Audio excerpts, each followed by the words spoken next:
ابھی لوگ یہ بھی بہت پوچھتے ہیں کہ کورونا وائرس میں ہم کون سا وظیفہ پڑھیں. بھائی گناہ چھوڑو, آپ دنیا کے اسباب بھی اختیار کریں کہ کراؤڈ میں نہیں جانا, اور جو بھی اسباب جو ڈاکٹر بیان کر رہے ہیں وہ دنیا کے اسباب ہیں, اور جو علماء بیان کر رہے ہیں وہ جب دنیا کے اسباب ہیں. لیکن علماء دنیا کے ساتھ ساتھ آخرت کے اسباب بھی بیان کرتے ہیں.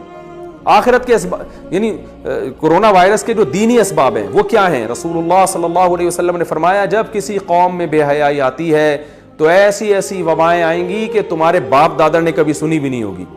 تو کورونا کی وبا سے اگر اجتماعی سطح پہ بچنا چاہتے ہیں تو اجتماعی سطح پہ بے حیائی سے بھی توبہ کرنی پڑے گی. وہ کرنے کے لیے تیار نہیں ہے. صبح شام فون آ رہے ادھر کوئی وظیفہ بتا دیں, کوئی وظیفہ بتا دیں, کوئی ابے تو چھوڑ دے, ایک گناہ تو چھوڑ دو بھائی. تم 100 گناہ تمہاری زندگی میں ہے تو اس وبا کی وجہ سے ایک صرف تو توبہ کر لینا. اے اللہ میں یہ 100 گناہ کرتا ہوں, ان میں سے ایک کو اپنی لسٹ سے زندگی سے نکال رہا ہوں, شاید اللہ کچھ رحم کر لے. گناہ ایک بھی چھوڑنے کے لیے تیار نہیں ہے. وظیفوں پہ زور لگایا بھائی, ہر کام میں وظیفہ چاہیے ان کو. میں وظیفوں کا منکر نہیں ہوں, لیکن یاد رکھو کہ جو چیز جس چیز کا سبب ہوتی ہے نا, اس سبب کو ہٹانا پڑے گا آپ کو. جب تک وہ سبب زندگی سے دور نہیں کرو گے وہ مصیبت نہیں ٹل سکتی. اور اگر ٹل بھی جائے گی تو اس سے بڑی مصیبت کا پیش خیمہ ہوگی.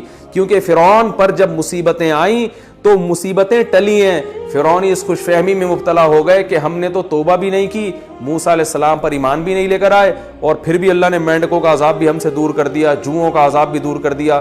وہ اس خوش فہمی میں تھے کہ اب ہمیں توبہ کی ضرورت نہیں ہے, مصیبت تو ویسے ہی ٹل گئی. ان بیچاروں کو یہ نہیں پتا تھا کہ بھائی یہ جو مصیبت ٹلی ہے نا, یہ بڑی مصیبت میں ڈالنے کے لیے. اب تجھے سمندر میں پانی میں غرق کیا جائے گا, اس کے بعد یہ چھوٹے موٹے عذابوں کی تجھے ضرورت ہی نہیں رہے گی. تو یاد رکھو وبا تو آتی ہیں چلی جاتی ہیں, وبائیں ہمیشہ سے آتی رہی ہیں. اللہ کرے یہ بھی چلی جائے, جلدی چلی جائے. ہم کمزور ہیں, ہم اللہ کی سزا کا جو ہے وہ برداشت نہیں کر سکتے, ہم کمزور ہیں. لیکن یاد رکھو اگر ہمیں توبہ کی توفیق نہیں ملی تو وبا سے ہلاک ہوں یا نہ ہوں, اس سے بڑی مصیبت میں اللہ ہمیں مبتلا کر دے گا. اور اگر ہمیں توبہ کی توفیق مل گئی, پھر بے شک اس وبا میں ہم ہلاک ہو بھی جاتے ہیں, شہادت کا بھی اجر ملے گا, اور اصل کامیابی تو آخرت کی کامیابی ہے. تو پھر مرنا ہمارے لیے بچنے سے